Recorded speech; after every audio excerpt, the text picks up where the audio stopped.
Lysis, {laɪsɪs, Greek, lambda upsilon sigma iota sigma, is a dialogue of Plato which discusses the nature of friendship. It is generally classified as an early dialogue. The main characters are Socrates, the boys Lysis and Menexenus who are friends, as well as Hippothales, who is in unrequited love with Lysis and therefore, after the initial conversation, hides himself behind the surrounding listeners. Socrates proposes 4 possible notions regarding the true nature of friendship. Friendship between people who are similar, interpreted by Socrates as friendship between good men. Friendship between men who are dissimilar. Friendship between men who are neither good nor bad and good men. Gradually emerging. Friendship between those who are relatives. Omicron kappa epsilon omicron iota, not kindred, by the nature of their souls. Of all those options, Socrates thinks that the only logical possibility is the friendship between men who are good and men who are neither good nor bad. In the end, Socrates seems to discard all these ideas as wrong, although his paralogical refutations have strong hints of irony about them. Characters: Socrates, Ktesippus, cousin of Menexenus, also appears in the Euthydemus. Hippothales, of approximately the same age of Ktesippus. Lysis, eldest son of Democritus I of Heraxone, in his early teens. Menexenus, son of Demophon, of the same age as Lysis, probable namesake of the Menexenus. Summary: depiction of simple eros, sexual love, and philia, friendship. 203a 207d. Hippothales is accused by Ktesippus that he still presents annoying praises of his beloved person before the others. He is then asked by Socrates to show his usual behavior in this situation. He admits his love for Lysis, but refuses that he behaves by the manner depicted by the others. According to Ktesippus, it is possible only by his absolute madness, because how would the others know about the love otherwise? Hippothales composes verses on his own honor. The victory is a real gain of such love, about which Hippothales sings. He is aroused by denied access to such love and encourages only himself in a fear from possible difficulties. The perspective of possible future relationship is spoiled. The beloved person, whom otherwise has not lost his self-criticism, can be conquered by his own pride. Their lack of wit, surplus of emotions in behavior, does not create reverence and respect and makes impossible to conquer somebody, gaining his sympathy, the one who should rule in the measure which makes him a part of the relationship. Instead of it hurts himself. The following Socrates dialogue with Lysis implies that loved by his parents he on the other hand is limited in the most of that what he would wish. Lysis is forced to let the others decide about him. Compare with a rental coachman when he is carrying his family. His abilities are not subject of a blind faith. The conclusion is that friendship must be the opposite of hypocrisy, which sometimes emerges from the surplus of flattering. Knowledge is the source of happiness. 207d 210e. Another important conclusion from the dialogue with Lysis is that, although his parents wish his complete happiness, they forbid him to do anything about which he has insufficient knowledge. He is allowed to do something only when his parents are sure that he can do it successfully. He is able to please his parents and make them happy when he is better at doing something than other boys are. Reciprocal and non-reciprocal friendship. 211a 213d. The dialogue continues with Lysis only as a listener. Socrates is trying to find out what is friendship. He claims that friendship is always reciprocal. The friendship of the lover is sufficient to it, but he can obtain back even the hatred. And it is not true that the one who is hated or who perhaps hates is a friend. That is in contradiction with the mentioned thesis that friendship is reciprocal. The opposite must be true then. Friendship is non-reciprocal. Otherwise the lover cannot be happy. For example, of his child, which does not obey him and even hate him. The conclusion is that people are loved by their enemies, parents, and hated by their friends, children. Then it is not valid every time.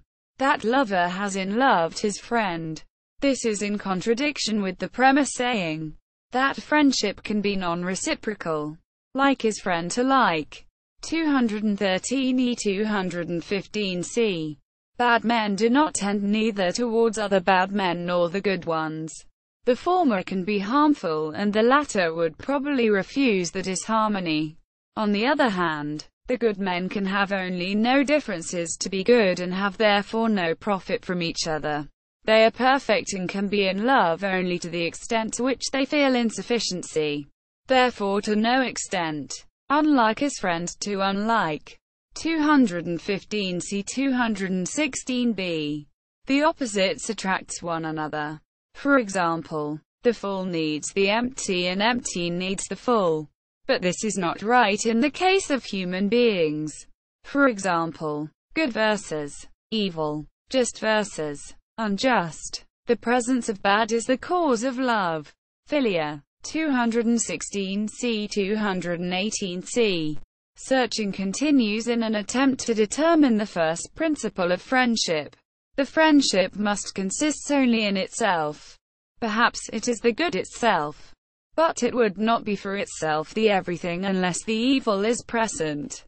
The possession of good is the goal of love.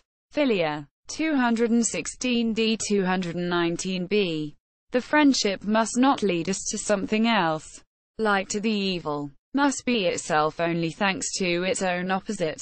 The opposite is therefore not only bad, but also useful. But there are situations in which can be viewed the opposite, for example of the good, like hunger or thirst, with disgrace. It is possible that even in not presence of the opposite, the elements of friendship can somewhere exist, which is in contradiction with that they consist in their opposite.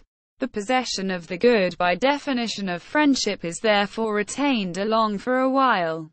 The first thing that is loved. 219c 220e. So far it was successful to grasp only a shadow of the real nature of friendship. We tend to the good to escape the evil, to the health to escape the illness, to the certain friend, doctor, to escape the enemy. We do not know the first thing that is loved. Desire is the cause of love. 221a 221d.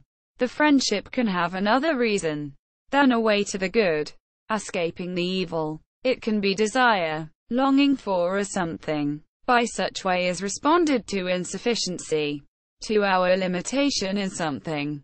Insufficiency is that which makes us to be close each other. The friendship is therefore something inevitable for us. We are loved by something. We cannot be without it, which we ask by our nature. It is therefore impossible to distinguish object of friendship from us. What is akin is friend to what is akin. Aporia. 159e 223a. An attempt is possible to distinguish the insufficiency from the mere unlikeness. The evil is insufficiency for everything. The good the sufficiency. For themselves a good and evil are like sufficient.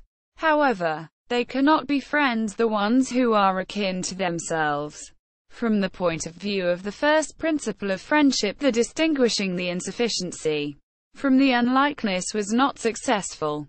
In popular culture, French aristocrat Jacques de Radelswart-Fersen, who had fled Paris in the early 1900s after a homosexual scandal, named the house he built on Capri Villa Lysis after the title of this dialogue. British author Mary Renault used the character of Lysis as a major character in her novel The Last of the Wine, which follows the relationship between two students of Socrates. In this novel, Lysis is also the son of Democrates. Greek text. Platonis Opera. Ed. John Burnett. Tom. 3. Oxford 1903. Translations. Benjamin Jowett. 1892. Full text. J. Wright. 1921. W. R. M. Lamb. 1925. Full text. David Bolletin. 1979. Stanley Lombardo. 1997. T. Penner and C. Rowe. In Plato's Lysis. Cup 2005. pp. 326-351. Secondary literature. David Bolletin. Plato's Dialogue on Friendship. An interpretation of the Lysis with a new translation. Ithaca, London 1979. C. P. Seach. Plato's Lysis as Drama and Philosophy. Dis. San Diego 1979. Michael Bort. Platon. Lysis. Übersetzung und Kommentar. Göttingen 1998. Hans Kramer. Maria Lualdi. Platon. Lycide. Milano 1998. Greek text with an Italian translation. Introduction and comment. Horst Peters. Platon's Dialogue Lysis. Ein unlösbares Rätsel. Frankfurt A. Main 2001. Andrew Garnett. Friendship in Plato's Lysis.